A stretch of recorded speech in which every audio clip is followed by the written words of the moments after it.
Hello बच्चों, आप सभी का स्वागत है मेरे यूट्यूब चैनल साइंस प्लस में। तो आज हम लेकर आए हैं आप लोगों के लिए क्लास 8 का साइंस पेपर जो वार्षिक परीक्षा होती है उसमें हम सेट बी का ये आप लोग का क्वेश्चन और आंसर दोनों साथ में हम आप लोग को बताएंगे, जो आप लोग को 18 मार्च को होने वाले परीक्षा हैं। ठीक है, तो आज हम पहला क्वेश्चन देखते हैं, साइंस का है, जो कुल आपका नंबर है 50 का। जो पहला क्वेश्चन है भरने वाला, जो लिखा है कि सिरका का उत्पादन डॉट डॉट नामक सूक्ष्म जीव की सहायता से किया जाता है। कवक है, ईस्ट है। ठीक है, तो इसमें से आपका कवक हो जाएगा। दूसरा है कि दाब की इकाई पास्कल होती है।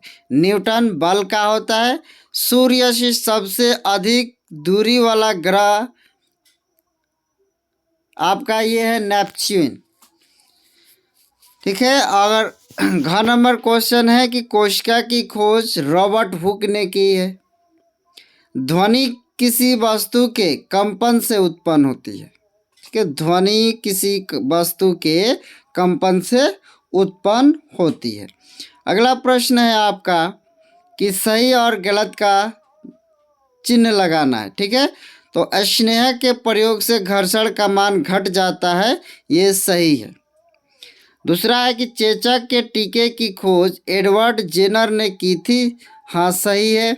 लकड़ी ऊष्मा का सुचालक है, नहीं, ये गलत होता है। पेट्रोल के अपेक्षा सीएनजी अधिक प्रदूषक है, ईंधन है, नहीं। विसरित परावर्तन खुरदरे सतह से होता है, हाँ सही है।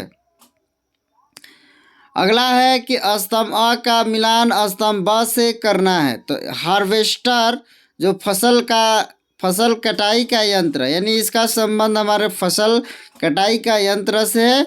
आंतरिक ग्रह होता है वो मंगल है। राइजोबियम है तुम्हारा नाइट्रोजन स्थिरीकरण से। पृथ्वी का उपग्रह चंद्रमा। और थर्मामीटर पारा यानी मरकरी का। तो अगला हम प्रश्न देखते हैं आप लोग का कि लघु उत्तरीय प्रश्न है, जो लगभग 50 शब्दों में उत्तर देना है। ये दो क्वेश्चन है, एक 5 नंबर का है। विशेष आकृति क्यों प्रदान की जाती है?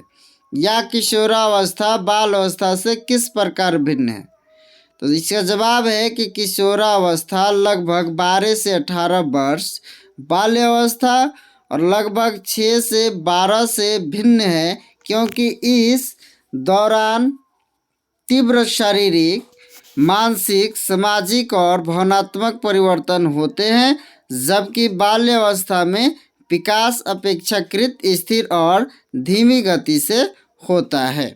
तो ये रहा पहला क्वेश्चन का जवाब। दूसरा है कि नियमित एवं विसरित परावर्तन में अंतर किरण आरेख की सहायता से बताइए। यह हमें जैव विभिन्नता का संरक्षण क्यों करना चाहिए? तो आइए हम इसका जवाब जानते हैं कि पौधे और जानवर जीवित रहने के लिए एक दूसरे पर निर्भर हैं, इसीलिए एक के विनाश से दूसरे के जीवन पर असर पड़ेगा। इसीलिए हमें इन प्रजातियों को विलुप्त होने से बचाने और प्राकृतिक में संतुलन बनाए रखने के लिए जैव विभिन्नता का संरक्षण करना चाहिए। अगला प्रश्न है दीर्घ उत्तरीय प्रश्न, जो लगभग 100 शब्दों में लिखना है। क्या आकाश के सारे तारे गति करते हैं? व्याख्या कीजिए। नहीं, आकाश के सभी तारे गति नहीं करते, लेकिन पृथ्वी के अपने अक्ष पर घूमने के कारण वे पूर्व से पश्चिम की ओर घूमते हुए प्रतीत होते हैं। ध्रुव तारा पृथ्वी के धुरी के पास स्थित होने के कारण स्थिर दिखाई देता है। व्याख्या है इसकी कि पृथ्वी का घूर्णन, पृथ्वी अपने अक्ष पर पश्चिम से पूर्व की ओर घूमती है। ब्रह्मांड की गति, व्यापक दृष्टिकोण से ब्रह्मांड की हर वस्तु गतिशील है, हर तारामंडल तथा हर पिंड गतिशील है।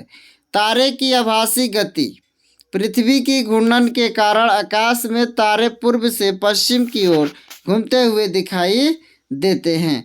यह हमारा वर्णन था। तो थैंक यू, धन्यवाद आप सभी का जो हमारे इस चैनल से जुड़े हुए हैं। और आप लोग को और भी क्लास के जैसे 9th 10th 11th 12th की सारे वीडियो इसी पर मिलेंगे। थैंक यू, धन्यवाद।